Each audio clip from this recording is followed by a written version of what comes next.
নমস্কার। বিবিসিপি ব্রজবাবুর ছোটদের পাঠশালায় সবাইকে স্বাগত জানিয়ে শুরু করছি আমার বই প্রথম শ্রেণী প্রথম পর্ব, পৃষ্ঠা 12 এবং 13। এই পাঠটি সম্বন্ধে আলোচনা করার পাশাপাশি আমি একটি নতুন শব্দ ছক তৈরি করেছি। এটা সম্বন্ধে আমি আপনাদের সামনে ভিডিওর শেষে আলোচনা করব।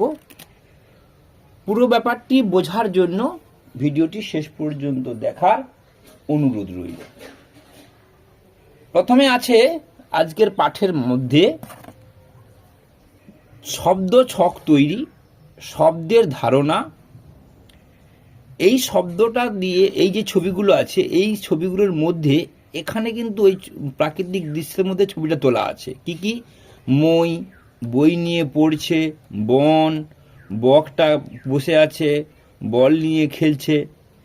তাহলে এইখান থেকে সহজ কিছু শব্দ তৈরি হয়েছে, যেটাতে কিনা স্বরমাত্রাবিহীন শব্দ। স্বরমাত্রা মানে আকার, হর্ষইকার, দীর্ঘইকার, হর্ষৌকার, দীর্ঘকার, রিকার, একার, ঐকার, ওকার, ঔকার। স্বরবর্ণর সঙ্গে স্বর চিহ্নের মিল আছে বা স্বরমাত্রার মিল আছে, সেইগুলো বাদ দিয়ে তৈরি করা হয়েছে।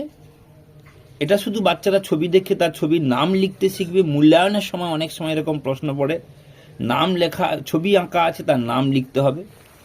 এরপর জানা থেকে অজানা, স্বরমাত্রাবিহীন, সহজ থেকে কঠিন। প্রথমে বাচ্চা সহজ করে শিখছিল, নাম শিখবে। দুটো ছবি থেকে বর্ণন নিয়ে নতুন শব্দ, দেখুন কিভাবে হচ্ছে, সহজ থেকে একটু কঠিন হলো, নতুন শব্দ তৈরি করা শিখতেছে বাচ্চারা। তাহলে কি হলো? ব ক ব হস্যই কই, ব দন্ত ন ব ল নল, এবং কই মায়ের ছবিটাও আঁকা আছে। নল বলতে ওই যে আমাদের জলবাহিত নল, সেই নলকে বোঝানো হয়েছে। ব হর্ষই ক হর্ষই থেকে কাক, এটা বক হবে, ভুল লিখেছে বা ছাত্রটি। ব দন্ত ন দন্ত ন থেকে হয়ে গেল বল, ব ল হবে। তাহলে এরপরে আমরা কিভাবে আরো কিছুটা সময় বাচ্চাদেরকে কাটাতে পারি না, এর আগে আমরা এই যে 4 পৃষ্ঠার ভিডিও দিয়েছিলাম, সেখানে এই ছবিগুলো রং করার পাশাপাশি ছাত্রদেরকে নামটাও শিখিয়েছিলাম। একটু অ্যাডভান্স ছাত্রদের জন্য, সবাই হয়তো নাম লিখতে পারবে না, যারা একটু অ্যাডভান্স তাদের জন্য এই প্রচেষ্টা। তো সবাইয়ের জন্য এই মজাদার খেলার মাধ্যমে একটু অ্যাডভান্স তৈরি করার প্রচেষ্টা।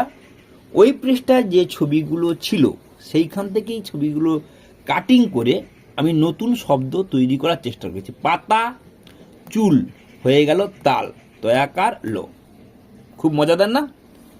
কাক গাঁদা হয়ে গেল কাদা, মেঘ কলা হয়ে গেল মেলা, মানুষ টিয়া হয়ে গেল মাটি। এইভাবে আমরা আমাদের এই পাঠ্য বইটাকে সবসময় আনন্দ পাঠের মাধ্যমে কিভাবে পঠন পাঠন করা যায় সেই চেষ্টাই করব। আশা করি আমার ভিডিওগুলি আপনাদের ভালো লাগবে। আমার এর আগে 430টির বেশি ভিডিও দেওয়া আছে বিভিন্ন বিষয়ের ওপরে।